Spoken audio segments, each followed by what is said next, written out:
Back when I began training, I could always imagine swinging the triple cork from the common setups. There's a lot of speed and it's easy to be upright on the takeoff, but it never really made sense to me how one can have both of their hands on the ground, being so low down, and still somehow get up high enough to complete 3 or more full rotations.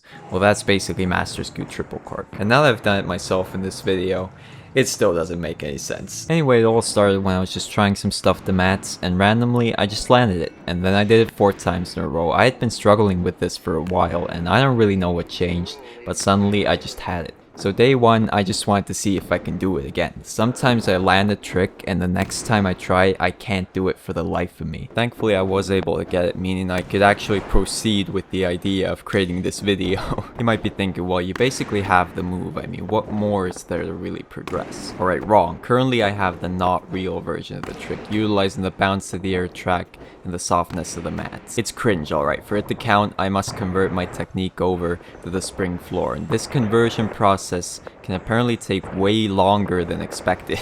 However, I was able to land it multiple times on the mats on day 1, meaning I could move to the floor and try some triple corks there. I did still cycle back and forth between air track and floor with the intention of not exclusively dying. I got decently close, but every time I landed, my left leg would just disappear from under me. And well, this ended up being the main obstacle that I would have to overcome in order to land this move. Also, I was bleeding all over the place because I had gotten a deep carpet burn on my wrist from a full in back out, so that got aggravated every single time I wrapped for the twist. Also, someone broke the handle on the speaker and I firmly gripped the sharp metal edge like an idiot and cut myself too, so let's go. Yeah, I forgot to bandage my wrist, okay, but we fixed that problem for next time. As I got pretty close on that last try, I was hoping to land it the next time I got to the gym, but really it ended up being just about 25 attempts of more or less the same stuff. So in the end, I decided to train some double cork variations instead. I've actually never done any of these because, you know, all in all, Masterscoot is a pretty annoying setup and I don't really ever train it. So you can see I'm kind of surprised that I'm not getting these as easily as I would have expected, but well, it's really no surprise if I never train them, you know? But after doing them all once here, I didn't really have any problems with them going forward.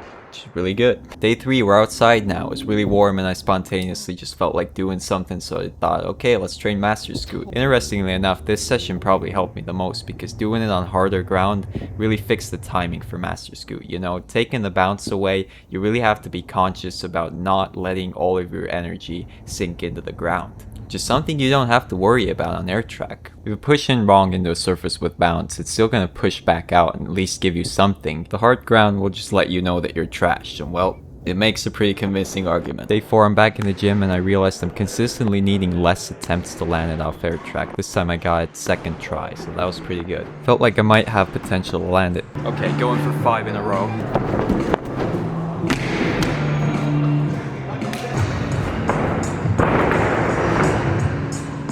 If I don't get it now, I'm actually bad. There's no way. Alright, I hate to say it, but I was bad. But only in the context of that one day. Being bad for one day, that is acceptable. Being bad indefinitely, well, that is bad. Nonetheless, these were the best attempts I had up until that point. I mean, my knee didn't go down. Got really close again, but after I realized that, well, my left leg is disappearing from under me again and my knee is going down. Well, I'm not gonna go down that rabbit hole of trying that 20 times again, you know, I've learned from my mistakes. So I went back to the double cork variations and swings and stuff. Training a simpler version of the move that I'm trying to land proved to be an incredibly valuable tactic. So I try to repeat all of the easier things I landed out of Masterscoot previously and then expand on those a little bit. Day 5, random idea, Masterscoot double cork on the trampoline. Kind of worked actually. Also, I almost got triple cork first try off the air track this time. Almost even clutched it, but my ankle gave up slightly. But after that, I had a very hard time not landing one off air track. So I moved to floor a lot quicker than the other times. However, on floor, not that much progress honestly. It was looking very similar to the previous day.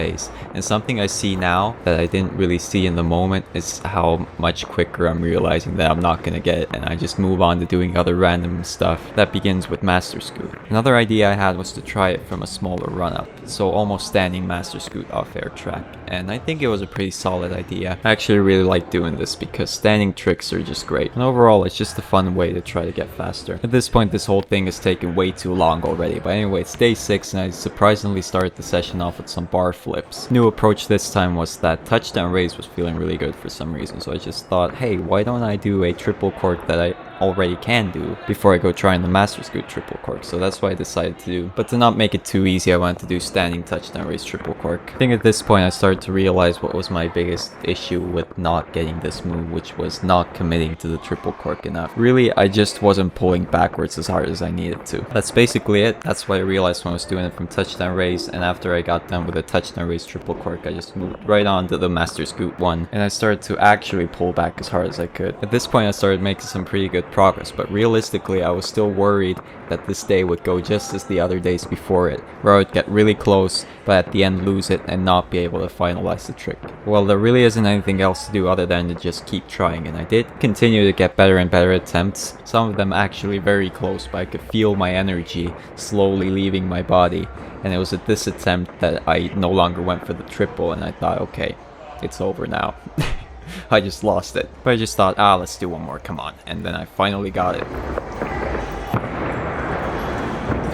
0% luck-based landing. This is a completely RNG-free sport. For the memes, I'm gonna count that as my first one. But I had to do it right after, just to see if I actually have it. And there it is. Thank you for watching.